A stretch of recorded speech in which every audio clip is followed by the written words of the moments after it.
పోలీసులు ఎంత high alert లో ఉన్నారో మనం ఒకసారి చూద్దాం.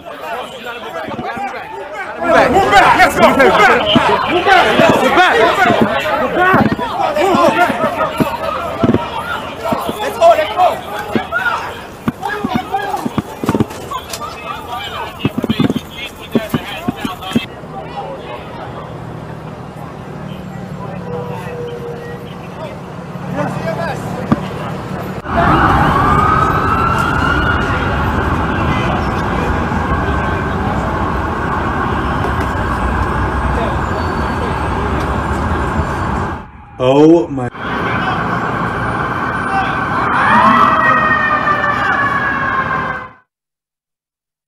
He comes out of here with the he's from Palestine. He keeps saying free Palestine. He got his face covered up in the Palestine stuff. He walking out. The police don't pay him no mind. I said it's him. And then they end up getting him. Got him and they put him to the ground and they got him. Tried to bomb it up. I don't know. He tried to bomb it up, and so did the lady. The lady that he came in there with, she left with a red bruise on her face though. She went down in. Guy, he comes out of here with the he's from Palestine. He keeps saying free Palestine. He got his face covered up in the Palestine stuff. He walking out. The police don't pay him no mind. I said it's him. And then they end up getting him. Got him, and they put him to the ground and they got him. Tried to bomb it up. I don't know. He tried to bomb it up, and so did the lady. The lady that he came in there with, she left with a red bruise on her face though. She went down in. Guy, he comes out of here with the చూస్తున్నాం మనం screen మీద చూడొచ్చు. Left side లో ఉన్నటువంటి వ్యక్తి 27 ఏళ్ల Shane Tomar ఎవరైతే ఈ కాల్పులకు పాల్పడ్డాడో అతనికి సంబంధించిన ఫోటోను మనం చూస్తున్నాం. ఒక రైఫిల్ ని పట్టుకొని నడుచుకుంటూ వెళ్తున్నటువంటి ఆ వ్యక్తి, కాల్పులు జరిపినటువంటి వ్యక్తికి సంబంధించిన ఫోటోని మనం అక్కడ చూస్తున్నాం. అలాగే రైట్ సైడ్ మనం ఇప్పటి వరకు చూసాం, స్క్రీన్ మీద చూడొచ్చు. అక్కడ స్థానికంగా ఉన్నటువంటి పౌరులు చెప్తున్నారు, ఒక వ్యక్తి లోపలికి ప్రవేశించి కాల్పులు జరపడం మొదలుపెట్టాడు. అతను పాలస్తీనాకి సంబంధించినటువంటి మాస్క్ లాంటి ఒక దాన్ని ధరించాడు ఫేస్ మీద, పాలస్తీనాకు సంబంధించిన నినాదాలు చేశాడు అంటూ కూడా అక్కడ ఒక పౌరులు చెప్పడం మనం చూస్తున్నాం. వెంటనే పోలీసులకు సమాచారం ఇచ్చాం, పోలీసులు వచ్చారు, అక్కడ వాళ్ళు ఎదురు కాల్పులు జరిపారు అంటూ కూడా చెప్తున్నటువంటి తీరు మనం చూస్తున్నాం. మరోవైపు ఉన్నటువంటి ఉద్రిక్త పరిస్థితులు మనం చూడొచ్చు. మొత్తం వందల మంది ప్రజలు ప్రాణ భయంతో పరుగులు తీస్తున్నారు. పోలీసులు వెంటనే అక్కడ స్పందించడం, న్యూయార్క్ పోలీస్ డిపార్ట్మెంట్ అక్కడికి రావడం, NYPD వచ్చి వెంటనే వాళ్ళని అక్కడ అలర్ట్ చేయడం, అందరూ కూడా దూర ప్రాంతాలకు వెళ్ళండి, దూరంగా వెళ్ళండి అంటూ పోలీసులంతా కూడా ఆ ప్రాంతాన్ని టేక్ ఓవర్ చేసే ప్రయత్నం చేయడం మనం చూస్తున్నాం. పార్క్ అవెన్యూకు చెందినటువంటి ఒక స్కై స్క్రాపర్లో, అంటే చాలా కంపెనీలకు సంబంధించిన ఆఫీసులు ఉండేటువంటి స్థలంలో ఈ దాడి జరిగినట్లుగా తెలుస్తోంది. ముఖ్యంగా ఈ నేపథ్యంలో ఎక్కువ పెద్ద ఎత్తున నష్టాన్ని చేకూర్చాలనేటువంటి ప్రయత్నం అక్కడ మనకు కనిపించింది. మనం చూడొచ్చు sky scraper 345 park avenue houses భారీ ఎత్తున అక్కడ చాలా వరకు ఆఫీస్ స్పేసెస్ ఉన్నట్లుగా మనకు తెలుస్తోంది. ఈ నేపథ్యంలో దీనికి సంబంధించి ఒక సంచలనంగా మారింది. గతంలో కూడా ఇలాంటి ఘటనలు మనం చూసాం. ఈ నేపథ్యంలో ఈ ఘటన జరిగిన నేపథ్యంలో మరింత పెద్ద ఎత్తున జాగ్రత్త చర్యలు తీసుకోవాలి అంటూ పోలీసులు కూడా సంసిద్ధం అవుతున్నట్లుగా తెలుస్తోంది. ఇప్పటికైతే ఆ ఏరియానంతా కూడా క్లియర్ చేశారు.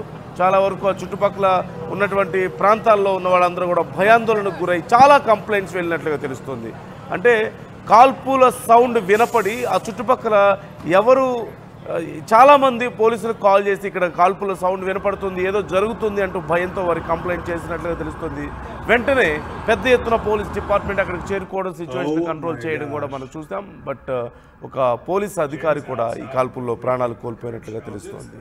ఈ అంశానికి సంబంధించి ఫుల్ డీటెయిల్స్ మా ప్రతినిధి పెట్రిషియా అడిగి తెలుసుకుందాం. పెట్రిషియా, డీటెయిల్స్ ఎలా ఉన్నాయి? ఒక 27 ఏళ్ల వ్యక్తిగా తెలుస్తుంది, పాలస్తీనా మద్దతుదారునిగా కూడా మనకు ప్రాథమికంగా అందుతున్నటువంటి సమాచారం. ఓవరాల్గా డీటెయిల్స్ ఏంటి ఈ ఘటనకు సంబంధించి? అమెరికాలో మరోసారి కాల్పుల కలకలం. ఎక్కడైతే న్యూయార్క్ సిటీలో అయితే ఈ ఘటన చోటు చేసుకుంది. దాదాపు న్యూయార్క్ పోలీస్ ఆఫీసర్ తో పాటు 4 చనిపోయారని తెలుస్తుంది. ఈ షూటింగ్ చేసిన వ్యక్తి, కాల్పులకి తెగబడిన వ్యక్తి 27 ఇయర్స్ అని కూడా గుర్తించారు. లాస్ వేగస్ లో ఈ ఘటన చోటు చేసుకుంది. ప్రధానంగా పోలీసులు కూడా అతను చనిపోయాడు అంటే షూటింగ్ చేస్తున్న సమయంలో కూడా ఎదురు కాల్పుల్లో కూడా అతను చనిపోయారు. లోకల్స్ కూడా అక్కడ భారీగా షౌట్ చేస్తున్నట్టు slogans favourable to free Palestine గురించి మాట్లాడడం కూడా జరిగింది. మొత్తం మీద కూడా ఉధృత వాతావరణం క్రియేట్ అయిన పరిస్థితి. ఇదంతా కూడా 4 చనిపోయారు. దాంతో పాటు న్యూయార్క్ పోలీస్ డిపార్ట్మెంట్ NYPD నుంచి కూడా ఒక ఆఫీసర్ చనిపోయాడు. భారీగా కాల్పులు, గన్ ఫైరింగ్ జరగడంతో ఆ బిల్డింగ్ ఏదైతే ఇన్సిడెంట్ చోటు చేసుకుందో ప్రధానంగా 345 పార్క్ ఎవెన్యూ దగ్గర ఈ ఘటన చోటు చేసుకుంది. అది ప్రధానంగా headquarters company Blackstone కి సంబంధించిన నేషనల్ ఫుట్బాల్ లెగసీకి సంబంధించిన NFL కంపెనీస్ అక్కడనే ఉంటాయి. దాదాపు ఎంప్లాయీస్ అందరు కూడా అక్కడనే ఉంటారు. ప్లేయర్స్ అక్కడ ఉన్న అంటే పర్టికులర్ గా ఆ షూటింగ్ చేసిన వ్యక్తి ఎవరైతే కాల్పులకి తెగబడిన వ్యక్తి కూడా తమురా 27 ఇయర్స్ ఓల్డ్. అతను లాస్ వేగస్ లో ఉంటాడని కూడా తెలుస్తుంది. అతను ప్రధానంగా ఆ బిల్డింగ్ ని ఎంచుకోవడం జరిగింది. దాదాపు 500లకు పైన మంది అయితే అక్కడ ఉంటారని తెలుస్తుంది. 2 కంపెనీస్, ఒకటి Blackstone company, national football లెగసీకి సంబంధించిన అసోసియేషన్ కూడా అక్కడనే ఉందని తెలుస్తుంది. మొత్తం మీద కూడా ఆ గన్ ఫైరింగ్ షూటింగ్ స్టార్ట్ అయిన వెంటనే అక్కడ ఉన్న ప్రజలు కూడా అప్రమత్తం అయ్యారు. వెంటనే హుటాహుటిగా పరిగెత్తడం జరిగింది. అంటే 33 ఫ్లోర్ లో కూడా ఈ వ్యక్తి రైఫిల్ తో ఉన్నాడని కూడా గుర్తించడం జరిగింది. దాదాపు 33 ఫ్లోర్లు అంటే మనం అంచనా వేసుకోవచ్చు ఎంతకు పైన ప్రజలు ఉన్నారు. దాంట్లో ఒకటేసారి కాల్పులు చేయడంతో హడావుడిగా తొక్కిసలాట కూడా జరిగింది. కాపాడుకునే అంటే వాళ్ళ ప్రాణాలు కాపాడుకునే ప్రయత్నం చేశారు. వెంటనే హుటాహుటిగా అందరు కూడా పరిగెత్తడం కూడా జరిగింది.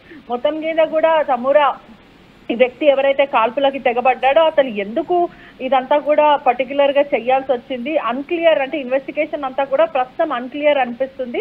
ఈ NFL ఆస్పెక్ట్స్ బిల్డింగ్ ఎందుకు టార్గెట్ చేయాల్సి వచ్చింది, హెడ్ క్వార్టర్స్ మాత్రమే ఎందుకు టార్గెట్ చేయాల్సి వచ్చింది అనేది కూడా ఇప్పటి వరకు లా ఎన్ఫోర్స్మెంట్ వాళ్ళు కూడా ఎటువంటిది ప్రకటించలేరు, ఏది కూడా రిలీజ్ చేయలేరు. అంతా కూడా ఇన్వెస్టిగేట్ జరుగుతుంది. కానీ ఈ వ్యక్తి మాత్రం పదే పదే చాంట్ చేస్తూ స్లోగన్స్ చెప్తూ ఫ్రీ పాలస్తీన్ అంటున్నాడంటూ కూడా సోషల్ మీడియా అంతా కూడా ప్రస్తుతం ట్రెండింగ్ గా జరిగింది. అంతా కూడా వార్త కూడా పొక్కుతున్న పరిస్థితి కనిపిస్తుంది.